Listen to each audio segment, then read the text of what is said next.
നമസ്കാരം. Indian union മുസ്ലിം league ദുർബലമായാൽ ആ space വർഗീയവാദികൾ കൊണ്ടുപോകും. അതുകൊണ്ട് ലീഗിനെ ഒരിക്കലും ദുർബലപ്പെടുത്താൻ പാടില്ല എന്നുള്ളതാണ് വി.ഡി. സതീശന്റെ നിലപാട്. അദ്ദേഹം ആ നിലപാട് ആവർത്തിക്കുകയാണ്. ഇപ്പോൾ പാണക്കാടെത്തി ലീഗിന്റെ മുതിർന്ന നേതാക്കളുമായൊക്കെ അദ്ദേഹം കൂടിക്കാഴ്ച നടത്തുന്നു. അവിടെയും അദ്ദേഹം ഒരു കാര്യം വളരെ കൃത്യമായി പറഞ്ഞു. UDF സംബന്ധിച്ചിടത്തോളം അതിന്റെ ശക്തി സ്രോതസ്സാണ് മുസ്ലിം ലീഗ്. അക്കാര്യത്തിൽ ഒരു തർക്കവുമില്ല. ലീഗുമായി ചേർന്ന് നിന്ന് പ്രവർത്തിക്കും എന്ന് വി.ഡി. സതീശൻ ആവർത്തിക്കുകയാണ്. എന്തായാലും ഈ വിഷം തുപ്പുന്ന ചില ആളുകളൊക്കെ ഭയപ്പെട്ടതുപോലെ തന്നെ കാര്യങ്ങൾ സംഭവിക്കുന്നു എന്നാണ് മനസ്സിലാക്കാൻ കഴിയുന്നത്. വെള്ളാപ്പള്ളി നടേശനാണെങ്കിലും സുകുമാരൻ നായരാണെങ്കിലും ശശികലയാണെങ്കിലും RV ബാബുവിനെ പോലുള്ള ആളുകളൊക്കെ ഇവിടെ ഇത്തരത്തിലൊരു സാഹചര്യം ഉണ്ടാകുമോ എന്ന് ഭയപ്പെട്ടിരുന്നു. അതുകൊണ്ട് അവർ നേരത്തെ കൂട്ടി തന്നെ ലീഗിനെ ആക്രമിക്കൽ തുടങ്ങിയിരുന്നു. ഇപ്പോഴും അത് തുടരുകയാണ്.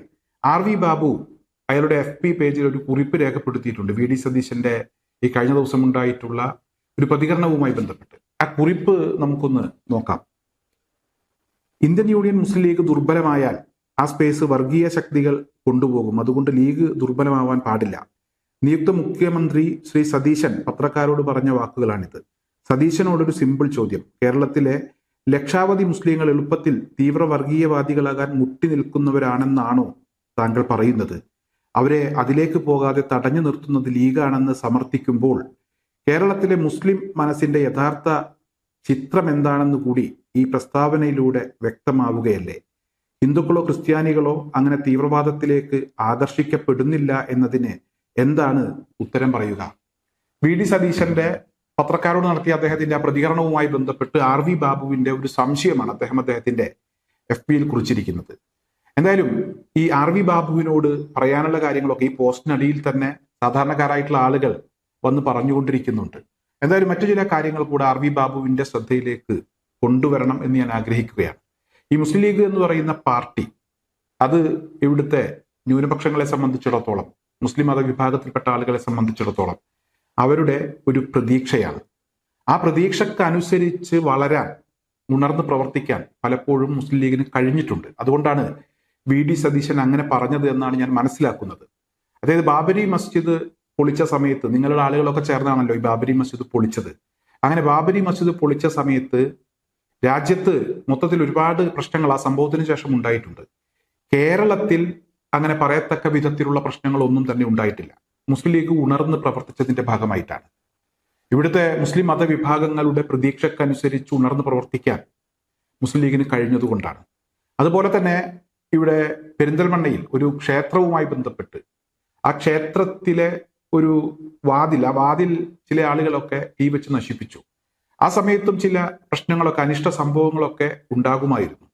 ആ സമയങ്ങളിലൊക്കെ ലീഗും അതുപോലെ തന്നെ പാണക്കാട് കുടുംബവും ഒക്കെ ഉണർന്ന് പ്രവർത്തിക്കുന്ന ഒരു സാഹചര്യം ഉണ്ടായി.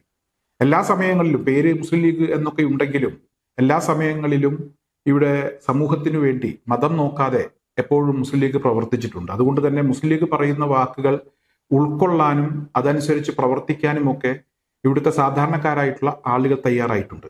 അതുകൊണ്ട് മുസ്ലിം ലീഗിനെ സംബന്ധിച്ചിടത്തോളം ആ പാർട്ടി ദുർബലപ്പെടാതെ ഇരിക്കണമെന്ന് വി.ഡി. സതീശൻ ആഗ്രഹിച്ചിട്ടുണ്ടെങ്കിൽ അതിൽ തെറ്റു പറയാൻ കഴിയില്ല. ഇനി മുസ്ലിം മതവിഭാഗങ്ങൾ ഒരിക്കലും ഇവരങ്ങോട്ട് പോയിട്ട് ആരോടും വർഗീയത കാണിച്ചിട്ടോ അല്ലെങ്കിൽ ഇവിടുത്തെ ക്രൈസ്തവ വിഭാഗങ്ങൾ അങ്ങോട്ട് പോയിട്ടൊരു ആക്രമണം നടത്തി ഇവിടെ ഒരിക്കലും പ്രശ്നങ്ങൾ സൃഷ്ടിച്ചിട്ടില്ല. ഭൂരിപക്ഷത്തിന്റെ സംരക്ഷകരാണെന്ന് പറഞ്ഞ് അതിന്റെ അട്ടിപ്പേറ് അവകാശമൊക്കെ എടുത്ത് നടക്കുന്ന നിങ്ങളെപ്പോലുള്ള ആളുകളാണ് പലപ്പോഴും ഇവിടെ പ്രശ്നങ്ങൾ ഉണ്ടാക്കുന്ന രീതിയിലൊക്കെ ചില പരാമർശങ്ങൾ നടത്തിയിട്ടുള്ളത്. മുസ്ലിം ലീഗിനെ സംബന്ധിച്ചിടത്തോളം ഒരിക്കലും മുസ്ലിം ലീഗിന്റെ നേതാക്കന്മാരുടെ ഭാഗത്ത് നിന്ന് നിങ്ങളുടെ ചില ആളുകൾ പറയുന്നത് പോലുള്ള പ്രസ്താവനകളോ പരാമർശങ്ങളോ ഒരു കാലത്തും ഉണ്ടായിട്ടില്ല. പിന്നെ ഇവിടെ മറ്റുള്ള ചില കാര്യങ്ങൾ കൂടെ പറയേണ്ടതുണ്ട്. കോൺഗ്രസ് ഉണ്ട്, അതുപോലെ തന്നെ CPIM ഉണ്ട്. ഇത്തരത്തിലുള്ള ഇടതുപക്ഷ പാർട്ടികളും അതുപോലെ തന്നെ കോൺഗ്രസും ഒക്കെ മതേതര കക്ഷികൾ എന്നാണ് അവരെ പൊതുവെ വിശേഷിപ്പിക്കാറുള്ളത്. എന്തായാലും നിങ്ങളുടെ ആളുകൾ, അതായത് BJP പോലുള്ള പാർട്ടികൾ ഇവിടെ വിദ്വേഷം പറയുമ്പോൾ, വർഗീയത പറയുമ്പോൾ അതിലേക്ക് കൂടുതൽ ആളുകൾ പോകാതെ മറ്റുള്ള ആളുകളുടെ പ്രതീക്ഷയായി നിങ്ങൾക്കൊരു ബദലായി നിങ്ങളെയൊക്കെ പ്രതിരോധിക്കാൻ ഇടതു പാർട്ടികളും അതുപോലെ തന്നെ കോൺഗ്രസും ഒക്കെ ഇവിടെ വേണം എന്ന് ആഗ്രഹിക്കുന്ന ബഹുഭൂരിപക്ഷം വരുന്ന ആളുകളും ഉണ്ട്. മുസ്ലിം ലീഗ് മാത്രമല്ല, കോൺഗ്രസ് ആണെങ്കിലും CPM ആണെങ്കിലും CPI ആണെങ്കിലും മറ്റ് ഇടതു പാർട്ടികളാണെങ്കിലും ഒക്കെ ഇവിടെ അവരുടേതായിട്ടുള്ള പങ്ക് വളരെ കൃത്യമായി നിർവഹിക്കുന്നുണ്ട്. കോൺഗ്രസിന്റെ മുതിർന്ന നേതാക്കന്മാരാണെങ്കിലും അതുപോലെ തന്നെ UDFന്റെ നേതാക്കന്മാരാണെങ്കിലും ഇടതുപക്ഷം ഇല്ലാതാകരുത് എന്ന് ആഗ്രഹിക്കുന്ന ആളുകളാണ്. അതേസമയം BJP പോലുള്ള വർഗീയത പറയുന്ന പാർട്ടികൾ അവരെ പരമാവധി പ്രതിരോധിക്കണം എന്നുള്ളത് തന്നെയാണ് ഇവിടെ ഈ രാജ്യത്തെ ബഹുഭൂരിപക്ഷം വരുന്ന ആളുകളും അങ്ങനെയാണ് ചിന്തിക്കുന്നത്. അതിന്റെ ഭാഗമായിട്ടാണ് ഇന്ത്യ സഖ്യം പോലുള്ള സഖ്യങ്ങളൊക്കെ ഇവിടെ ഉണ്ടായിട്ടുള്ളത്. എന്തായാലും RV ബാബുവിന്റെ ആ ഒരു സംശയം, അത് ബാബുവിന്റെ മാത്രം സംശയമാകാനുള്ള സാധ്യതയില്ല. ആ സംശയം കൊണ്ടു നടക്കുന്ന, അങ്ങനെയൊന്നും ഇല്ല എന്നറിയാമെങ്കിലും അങ്ങനെ ചില ചിന്തകളുമായി നടക്കുന്ന കുറച്ച് ആളുകളെങ്കിലും കേരളത്തിലുണ്ട്. അത്തരക്കാർ മനസ്സിലാക്കുന്നതിന് വേണ്ടിയാണ് ഞാൻ ഇത്രയെങ്കിലും പറഞ്ഞത്. മുസ്ലിം ലീഗിനെ സംബന്ധിച്ചിടത്തോളം ലീഗ് അല്ലെങ്കിൽ കോൺഗ്രസ്, CPIM, മറ്റിടതു പാർട്ടികളൊക്കെ ജനങ്ങളുടെ പ്രതീക്ഷകൾക്കനുസരിച്ച് ഉണർന്ന് പ്രവർത്തിക്കാൻ അവർക്ക് കഴിഞ്ഞിട്ടുണ്ട്.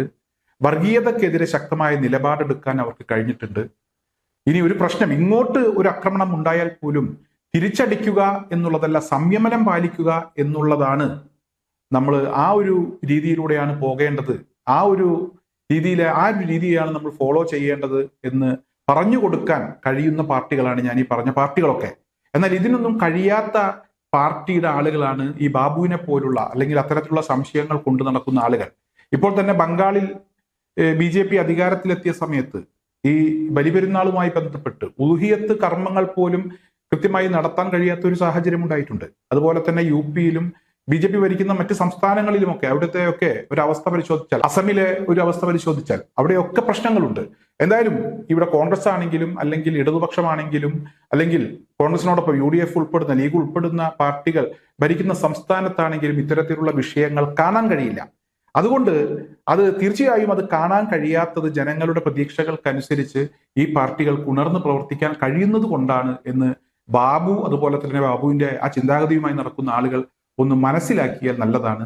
ഇത്രയെങ്കിലും പറഞ്ഞില്ലെങ്കിൽ അത് ശരിയാകില്ല എന്ന് തോന്നിയത് കൊണ്ട് പറഞ്ഞു പോയതാണ്.